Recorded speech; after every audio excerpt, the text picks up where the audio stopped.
For BamaCentral.com, I'm Katie Windham here with Joey Blackwell after an insane Iron Bowl. Historic. Historic first overtime Iron Bowl game, which is kind of surprising. The Alabama came away with the win 24-22. Things were not looking good for most of the game. The Crimson Tide just could not get anything going offensively. Bryce Young was sacked a lot. The offensive line was struggling, switched things up a little bit at halftime, and then ultimately, the Crimson Tide came away with the win at the end.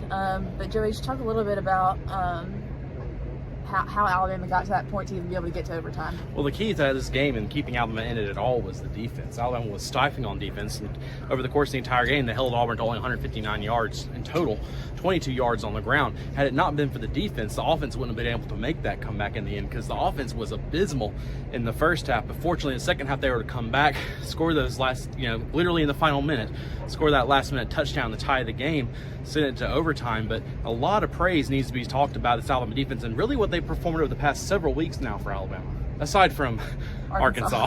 let me rephrase that. Aside from Arkansas. Last week was a little rough, but tonight was definitely their best game of the year. Like you said, their second lowest yardage output besides the New Mexico State game, but obviously not the same level of competition, but against an SEC team, really impressive what the defense was able to do tonight. And like Saban said, they kept the offense in the game. They set them up.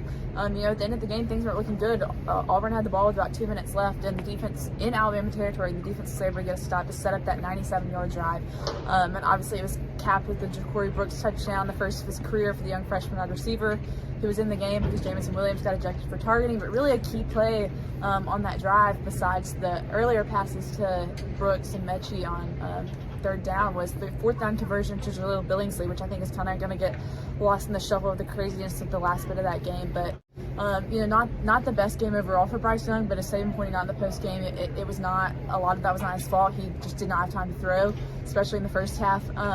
But on that last drive, he was just nails. He scrambled some, got a couple of yards with his legs, and then had the conversions on third and fourth down, and then ultimately the touchdown to get the game to overtime. Yeah, Bryce Young finished. He had over 50 passing attempts tonight, a total of 51, completed 25 passes for 317 yards. Had those 2 touchdowns, one in overtime and one to pretty much end the game in regulation, and then had 1 interception. So not the Heisman performance a lot of people wanted to see out of Bryce Young tonight, but at the same time was still able to lead the team at the end to the victory with the help of the defense to help them out.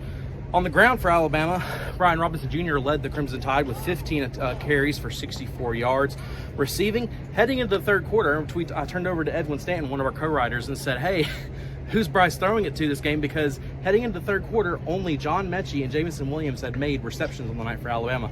Fortunately, Young was able to turn that around, and he ended up finishing the game with, I believe, a total of 8 receivers getting receptions, and ultimately getting the ball out to more individuals was a huge factor in why Alabama was able to pull away in the end there. Yeah, it might not have been a Heisman game for Bryce, but he may have had a Heisman moment with that drive at the end to tie 97 the game, yards. and then to take the team into overtime and lead them as calmly as he did.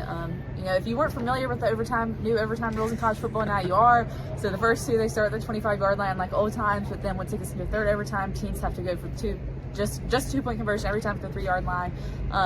The teams matched each other for the first 3 overtimes, and then obviously in the fourth overtime, the defense got the key stop. And then Young found Mechie for the second overtime possession in a row as Alabama came away with a 24-22 win. So Alabama fans, the college football playoff hopes are still alive. It was ugly, but it's an Iron Bowl win. It's been tough for the team to get the wins here in Jordan-Hare behind us. But this team got it this year, and Saban said he's never seen the players so happy probably as he did tonight. And so up next, things don't get any easier. So that's the championship against Georgia, and we'll be there in Atlanta to cover it for y'all. For Joey Blackwell, I'm Katie Windham with BamaCentral.com. Thanks for following all our coverage.